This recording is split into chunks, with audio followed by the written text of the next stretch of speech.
10 की व्याकरण पढ़ेंगे। कक्षा 9 और 10 इसलिए बोला क्योंकि कक्षा 9 और 10 की एक ही किताब है जिसका नाम है व्याकरण वीथी। ये आपकी दोनों साल 9वीं और 10वीं में चलेगी, और जब 9वीं और 10वीं में चलेगी तो जो सिलेबस है आपका वो सेम ही होगा, बस थोड़ा बहुत अंतर होगा 9वीं और 10वीं में। तो सभी बच्चे ये वाली किताब खरीद लें। जो कैपिटल होती है वो इतनी ठीक नहीं होती है, ये वाली जो एनसीईआरटी की ये ज़्यादा बेहतर होती है क्योंकि इसके पीछे एनसीईआरटी लिखा हुआ है। तो आज हम पढ़ते हैं संधि। तो समय की बचत के लिए हमने संधि को पहले से ही लिख लिया है। संधि, तो संधि कहते किसे हैं? सबसे पहले हमें यह जानना जरूरी है कि संधि क्या है। तो संधि की परिभाषा देखिएगा। संधि, दो वर्णों के मेल को संधि कहते हैं। तो दो वर्णों के मेल को क्या कहते हैं? संधि कहते हैं। या दो वर्णों के मेल से उत्पन्न विकार, या विकार का मतलब परिवर्तन, को संधि कहते हैं। तो समझ गए होंगे, दो वर्णों के मेल को संधि कहते हैं, या दो वर्णों के मेल से उत्पन्न विकार, विकार का मतलब परिवर्तन, को संधि कहते हैं। जैसे आइए हम एक उदाहरण के द्वारा समझते हैं। जैसे रमा प्लस ईश है तो क्या बनेगा? रमेश है। सभी जानते हैं, सभी को पता होगा। अब हम इसका वर्ण विच्छेद करते हैं रमा का। तो रमा कैसे बनेगा? रे के नीचे हलंत, रे प्लस ए प्लस में प्लस आ प्लस, अब ईश है का वर्ण विच्छेद करेंगे, ई प्लस श प्लस ए। अब देखिए, अब संधि किसमें होगी? आ और ई।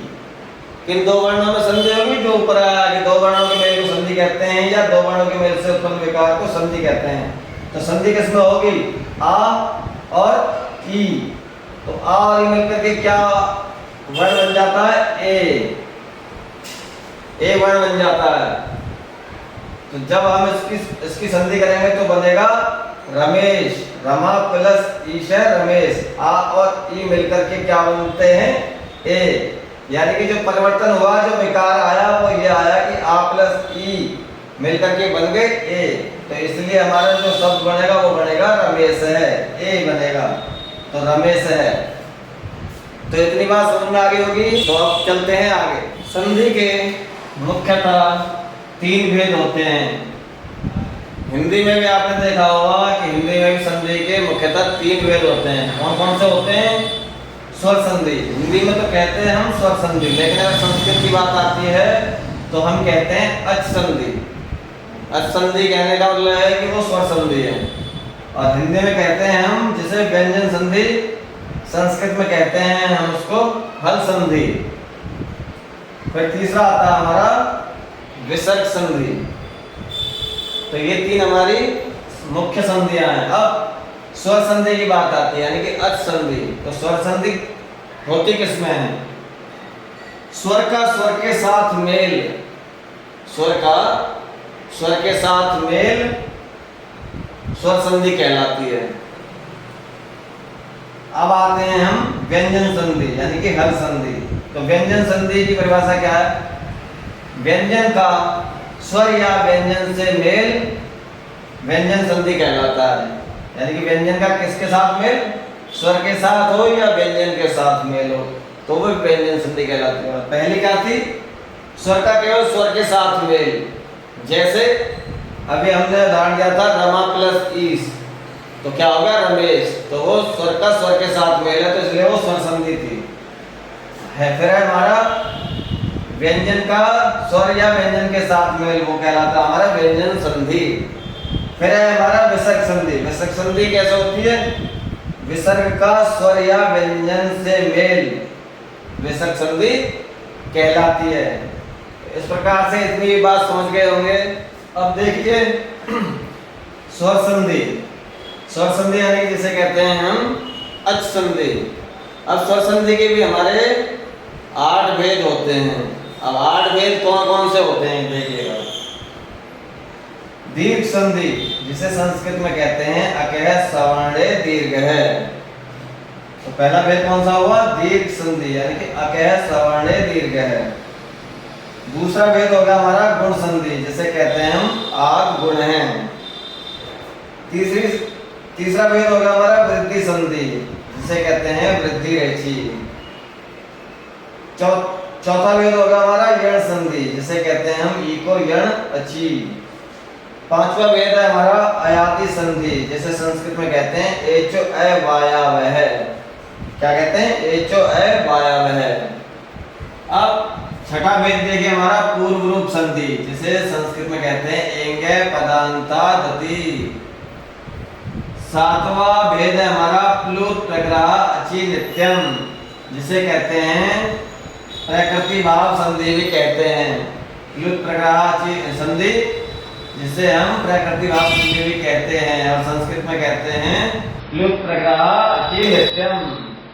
अब आठवां भेद है हमारा स्वर संधि का। कौन सा? पररूप संधि, जिसे कहते हैं एंगी पररूपम। तो इस प्रकार से स्वर संधि के हमारे 8 भेद हुए। तो आपके 9th क्लास में इन भेदों में से सब कुछ आना पेपर में, और 10th क्लास के लिए भी। तो अब इनको हम विस्तार पूर्वक समझाते हैं आपको, देखिएगा। तो हमारा पहला भेद है दीर्घ संधि, जिसे संस्कृत में कहते हैं अकह सवर्णे दीर्घ है। यानी कि जहां 2 वर्ण एक जैसे हों वहां दीर्घ संधि होती है। और दीर्घ संधि का बहुत ही आसान तरीका है कि दीर्घ का मतलब होता है बड़ा। जहां बड़ा अक्षर आ जाए वहां दीर्घ संधि होती है। इस प्रकार से देखिएगा, ए आ के बाद ए और आ अगर आते हैं, यानी कि ये क्या होगा? स्वर, यानी कि ए स्वर है, आ स्वर है। इसके बाद अगर ए और आ स्वर आते हैं तो वो आ में परिवर्तित हो जाता है। जैसे देखिए, मैंने ये टेबल भी बनाई है, ए प्लस ए अगर ऐसे भी कहीं मिलता है तो वो आ हो जाएगा।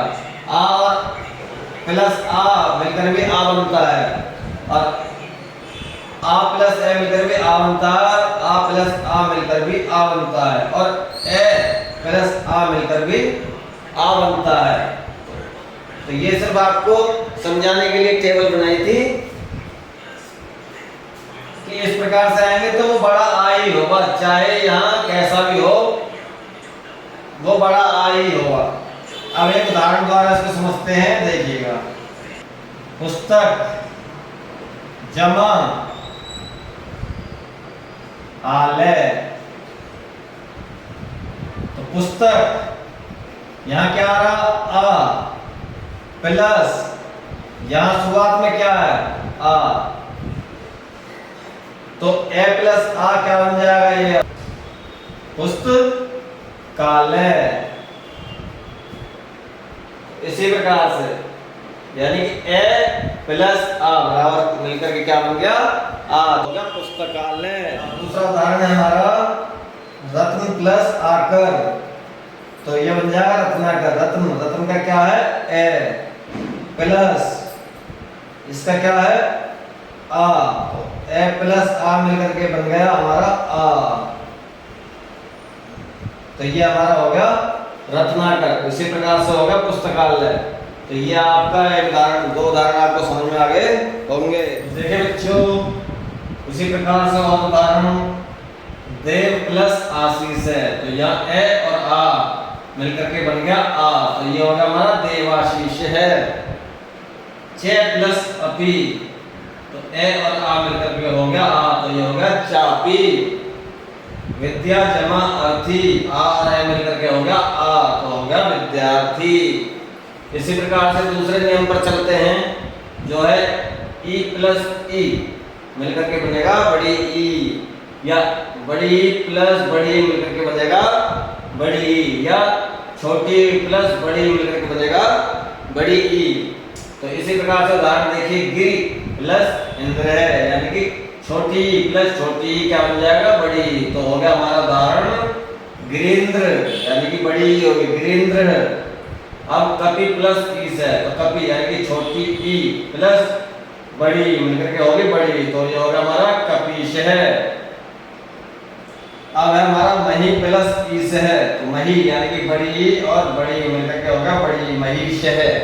तो इसी प्रकार से ये आपको समझ में आ गया होगा। अब है हमारा तीसरा फार्मूला, छोटा ऊ प्लस छोटा ऊ मिलकर के बनेगा बड़ा ऊ, या छोटा ऊ प्लस बड़ा ऊ मिलकर के बनेगा बड़ा ऊ, या बड़ा ऊ प्लस बड़ा ऊ मिलकर के बनेगा बड़ा ऊ। तो जैसे सु प्लस उक्ति, तो छोटा ऊ प्लस छोटा ऊ तो हो गया बड़ा ऊ, यानी कि सूक्ति ही। इस प्रकार से भानु यानी कि छोटा ऊ प्लस उदय यानी कि छोटा ऊ, तो हो गया हमारा भानुदय यानी कि बड़ा ऊ, भानुदय। तो इस प्रकार से आपको ये समझ में आ गया। अब चौथा नियम है हमारा री प्लस री, और री प्लस री होगा हमारा री। पितृ प्लस ऋणम, पितृणम, री प्लस री बड़ी री। होत्र प्लस ऋकार है, होत्रकार है।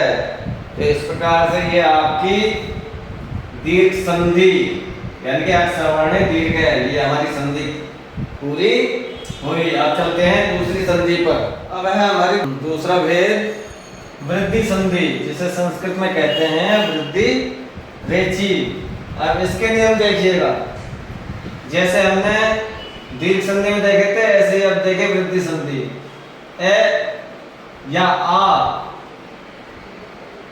अगर आते हैं और ए तो वो हमारा बन जाता है आई। किसी शब्द के अंत में अगर ए और आ हो और किसी शब्द के प्रारंभ में ए हो तो वो आई में परिवर्तित हो जाता है। उसी प्रकार से ए या आ हो शब्द के अंत में, के शुरू में आई हो तो वो आई हो जाता है। उसी प्रकार से ए या आ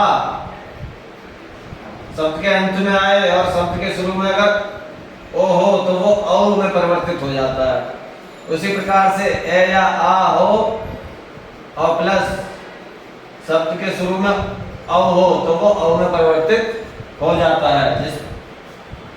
और सबसे बढ़िया बात है कि जैसे कि नाम से स्पष्ट है कि वृद्धि संधि, वृद्धि का मतलब होता है किसी चीज में बढ़ोतरी। सीधा सीधा फार्मूला है कि वृद्धि का मतलब होता है किसी चीज में बढ़ोतरी। तो अब देखिए हम उदाहरण के माध्यम से समझते हैं, जैसे कि जन प्लस एकता। तो जन यहाँ क्या है हमारा ए प्लस ए, तो हमने क्या बताया कि अगर किसी शब्द के अंत में ए हो और शुरू में हमारा ए हो तो वो आई में परिवर्तित हो जाता है। और जब ये आई होगा तो जब कोई शब्द होगा तो उसमें वृद्धि हो जाएगी यानी कि बढ़ोतरी हो जाएगी। जैसे जन प्लस एकता तो होगा जनेकता, यानी कि दो मात्राएं हो गई आपकी जनेकता। तो ये सबसे बड़ा उदाहरण है, सबसे बड़ी सीख है ये कि अगर हम ऐसे शब्दों को देखें जहाँ दो मात्राएं हों तो वो हमारा वृद्धि संधि होता है। सीधा सीधा फार्मूला। अब देखिए तथा प्लस ए, तो आ प्लस ए हमारा किस में परिवर्तित होगा आई में, तो ये होगा तथे। तो देखिए दो मात्राएं। इसी प्रकार से एक है प्लस एक है तो ए प्लस ए हो गया आई, यानी कि एक है। तो यहाँ भी दो मात्राएं हैं, तो ये वाला फार्मूला समझ में आ गया होगा। अब उसके बाद में अगर किसी शब्द के अंत में ए और आ हो, जैसे देव ए और आई यानी कि ऐश्वर्य, तो वो आई में परिवर्तित हो जाता है। तो देखिए देव ऐश्वर्यम, तो देखिए यहाँ भी दो मात्राएं हो गई, तो ये अच्छे से समझ में आ गया होगा। फिर है आत्म प्लस एक्यम, तो ए और आई तो हो गया आई, यानी कि आत्म एक्यम, यानी कि दो मात्राएं हो गई आत्म एक्यम। तो ये वाला नियम भी आपको समझ में आ गया होगा। कहीं भी आप देखेंगे तो दो मात्राएं आपको दिखाई दे रही होंगी, तो ये हमारा वृद्धि संधि की सबसे बड़ी पहचान है। तो इसमें बिल्कुल भी कंफ्यूज होने की आवश्यकता आपको नहीं है। अब देखिए तीसरा नियम, ए और आ अगर किसी शब्द के अंत में है और शुरू में अगर औ है सॉरी ओ है तो वो औ में परिवर्तित हो जाता है। जैसे देखिए वनौषधि, वन प्लस औषधि वनौषधि, तो यहाँ भी दो मात्राएं हो गई। फिर है जल प्लस ओम, तो हो गया जल, यहाँ भी दो मात्राएं हो गई। मम प्लस औषधि हो गया मम औषधि, यहाँ भी दो मात्राएं हो गई। अब है हमारा चौथा फार्मूला, ए या आ प्लस औ हो तो हो जाता औ। जैसे देखिए विद्या प्लस औचित्यम तो हो गया विद्योच्चित्यम यानी कि दो मात्राएं। आत्म प्लस औत्सुक्यम आत्मोत्सुक्यम यानी कि दो मात्राएं होगी। तो ये आपका वृद्धि संधि कंप्लीट हुआ। आप चलते हैं अगले भेद पर। अब आते हैं हम अपना गुण संधि जिसे संस्कृत में कहते हैं आद गुणे। अब इसके लिए देखिए, अब इसका पहला नियम देखिए, ए या आ के बाद अगर ई या ई आए तो वो किसमें परिवर्तित हो जाते हैं? ए में। यानी कि ए के बाद अगर ई आए तो ए में परिवर्तित हो जाएगा। आ के बाद अगर ई आए तो ए में परिवर्तित हो जाएगा। ए के बाद अगर ई हो तो वो ए में परिवर्तित हो जाएगा। तो देखिए इसका पहला उदाहरण देखिए, उप प्लस इंद्र है तो उप यानी कि ए आया और ई आ गया तो ये बन गया उपेंद्र यानी कि ए में परिवर्तित होगा तो ये होगा उपेंद्र। फिर दूसरा उदाहरण हमारा देव प्लस इंद्र, देव यानी कि ए आ गया और फिर आया ई तो ए और ई मिलकर के होगा ए यानी कि होगा देवेंद्र है।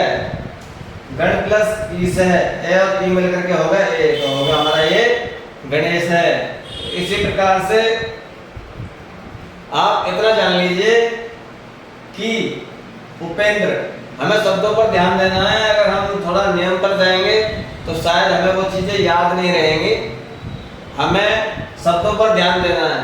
उपेंद्र, जब मैं भी छोटा था, जब मैं भी पढ़ता था तो उपेंद्र में जब भी हमारी गुण संधि थी और आज अगर मैं इतना बड़ा हो गया आज भी उसमें गुण संधि है, उसमें कोई परिवर्तन नहीं हुआ है। इसलिए हम शब्दों पर ध्यान दीजिए। अगर आपको नियम अगर याद नहीं होते हैं तो शब्दों पर ध्यान दें।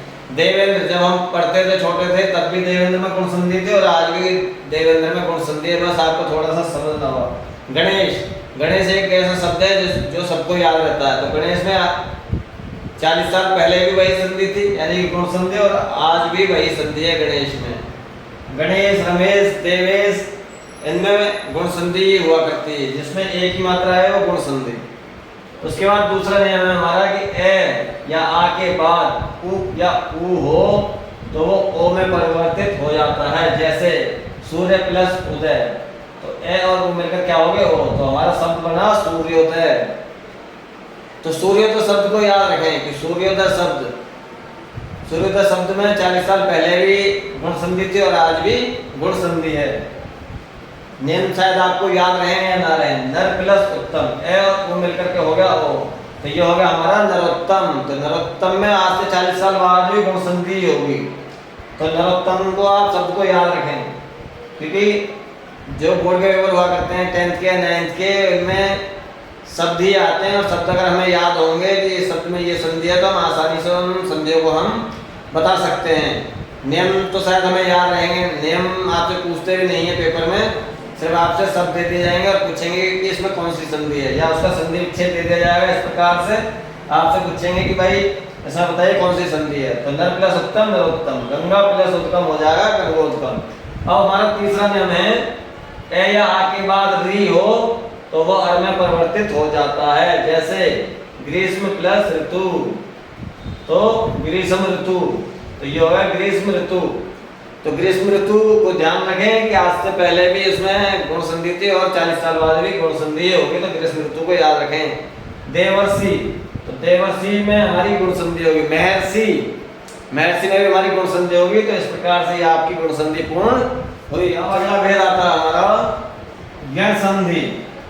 तो यण संधि के चार नियम हैं। तो 4 नियम कौन कौन से हैं? अगर आपने 4 नियम याद कर लिए तो यण संधि समझने से आपको कोई नहीं रोक सकता है। जैसे ई या ई के बाद यदि असमान स्वर हो, असमान स्वर का मतलब यानी कि ई है तो उसके बाद ई ना हो, ई है तो उसके बाद ई ना हो, यानी कि अगर ई है तो ए हो या आ हो, यानी कि असमान स्वर यही है तो किसमें परिवर्तित हो जाएगा? वो ये में परिवर्तित हो जाएगा। तो जैसा उदाहरण भी दिया हुआ हमने, यदि प्लस अपि, तो यदि यानी कि छोटी ई और प्लस अपि तो असमान स्वर आ गया कि नहीं आ गया? तो ए आ गया हमारा, तो ई प्लस ए हमारा किस में परिवर्तित हो गया, हमारा ये में। तो हम जब सब बनाएंगे तो क्या बनेगा हमारा यद्यपि, यानी कि ये बोल के देखिए यद्यपि, यद्यपि यानी कि ये आ रहा है। उसके बाद दूसरा नियम है हमारा उ हो या ऊ। उसके बाद यदि असमान स्वर आए, यानी कि ये दोनों सेम ना हो, असमान स्वर आए तो वो वे में परिवर्तित हो जाएगा। जैसे सु, तो सु यानी कि ऊ आया प्लस फिर क्या आया आ, यानी कि असमान स्वर आया। तो सु प्लस आगतम हमारा क्या बना स्वागतम, यानी कि वो वे में परिवर्तित हो गया तो हो गया हमारा स्वागतम। अब हमारा तीसरा नियम क्या, री प्लस री के बाद अगर असमान स्वर हो तो वो रे में परिवर्तित हो जाता है। जैसे मात्र प्लस आज्ञा, री प्लस आ यानी कि असमान स्वर है तो हमारा वो क्या शब्द बन गया, मात्राज्ञा। चौथा नियम क्या हमारा, ली प्लस असमान स्वर हो, यानी कि लिरी के बाद लिरी ना हो, असमान स्वर हो तो किस में परिवर्तित हो जाता है, ले में परिवर्तित हो जाता है। जैसे उदाहरण हमारा लिरी प्लस आकृति, तो लिरी री प्लस आ यानी कि लिरी प्लस आ हो गया हमारा लाकृति। तो इस प्रकार से हमारा यह संधि पूर्ण हुआ। चलते हैं अगले भेद पर। अब आता हमारा अगला भेद अयादि संधि। अब अयादि संधि के हमारे 4 नियम हैं। क्या नियम है देखिएगा, ए के बाद अगर कोई असमान स्वर आए तो वो किस में परिवर्तित हो जाता है, हमारा ए में परिवर्तित हो जाता है। उसके बाद ओ के बाद अगर कोई असमान स्वर आए तो वो हमारा अब में परिवर्तित हो जाता है। आई के बाद अगर कोई असमान स्वर आए तो हमारा आय में परिवर्तित हो जाता है। औ के बाद यदि हमारा कोई असमान स्वर आए तो वो आव में परिवर्तित हो जाता है। अब उदाहरण के द्वारा समझेंगे। जैसे शे प्लस अनम, तो शे यानी कि ए आ गया, लेकिन उसके बाद हमारा असमान स्वर आया, ए नहीं आया, असमान स्वर आया यानी कि ए आया। तो ए प्लस ए हमारा किस में परिवर्तित हो गया, ए में। बोलकर देखिए शे प्लस अनम शैनम, शैनम तो ए आ रहा होगा, उच्चारण करके देखिए शैनम तो ए आ रहा है। तो इस प्रकार से। अब दूसरा उदाहरण देखिए हमारा भो प्लस अनम, भो तो ओ आया, उसके बाद हमारा आया असमान स्वर यानी कि ए, तो हमारा शब्द बना भवनम, भवनम। तो अब उच्चारण करके देखिए भवनम, तो अब आ रहा हमारा अब, तो भो प्लस अनम हो गया हमारा भवनम।